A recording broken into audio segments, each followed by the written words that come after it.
శ్రీ గణేశాయ నమః. శ్రీ గురుభ్యో నమః. శ్రీ సీతారామలక్ష్మణ సమేత హనుమద్దేవాయ నమః.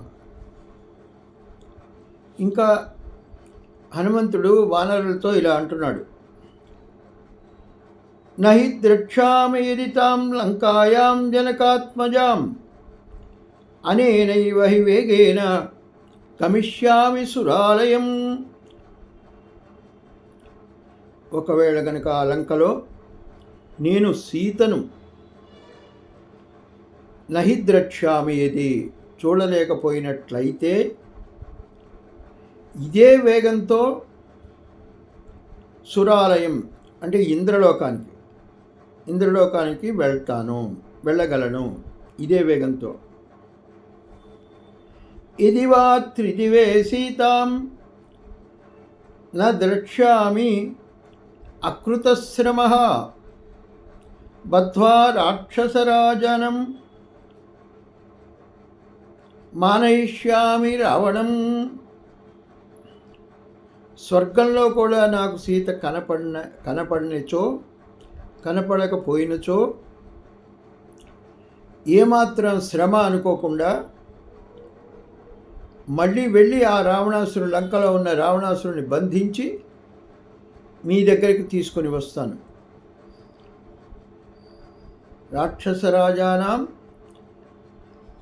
రాక్షసులకు రాజైనటువంటి రావణ్ణి బద్ధ్వా బంధించి ఆనయిష్యామి తేగలను అన్నాడు.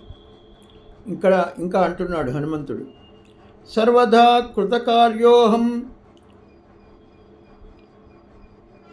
ఏష్యామి సహసీతయా ఆనయిష్యామి వా లంకాం సముత్పాట్య సరావణం. నేను అన్ని విధాల కార్యాన్ని సాధించి సీతతో తిరిగి వస్తాను. ఒకవేళ అలా కానిచో సీత కనపడినచో రావణునితో సహా లంకను పెకలించి తీసుకొని వస్తాను. వాళ్ళందరికీ ఇలా ధైర్యాన్ని నింపుతున్నాడు హనుమంతుడు.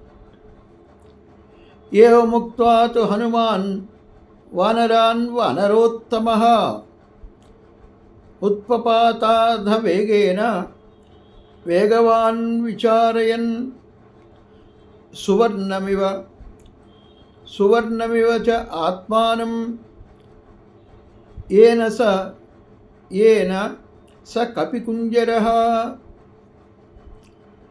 వానరుల్లో శ్రేష్ఠుడైనటువంటి వాడు, మహావేగవంతుడు అయినటువంటి హనుమంతుడు ఆ వానరులతో ఇంకా ఇట్లా అంటున్నాడు,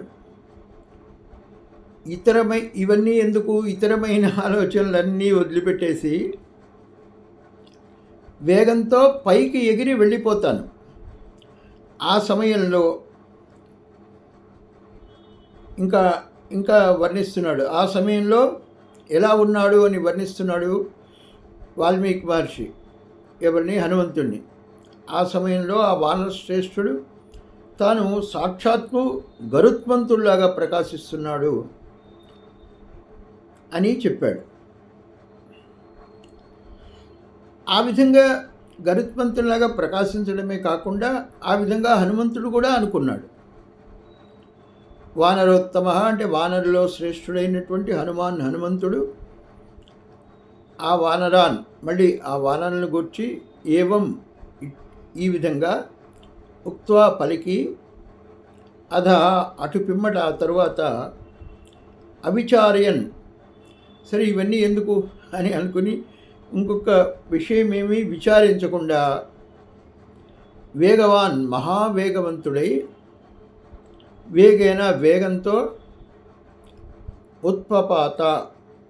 ఉత్పపాత అంటే పైకి ఎగిరాడు. అప్పుడు సహా కపికుంజర ఆ వానర శ్రేష్ఠుడు ఆత్మానం తనను సుపర్ణమివ గరుత్మంతుడికే ఇంకొక పేరుంది సుపర్ణుడు అని. మంచి రెక్కలు కలిగినటువంటి వాడు, విశాలమైనటువంటి బంగారు రంగుతో కూడినటువంటి రెక్కలు కలిగినటువంటి సుపర్ణుని వలె అందుకే సుపర్ణోపాఖ్యానం అని ఒక ఉపాఖ్యానం కూడా ఉంది. సుపర్ణుని వలె అంటే గరుత్మంతుని వలె మేనేచ తలిచాడు కూడా.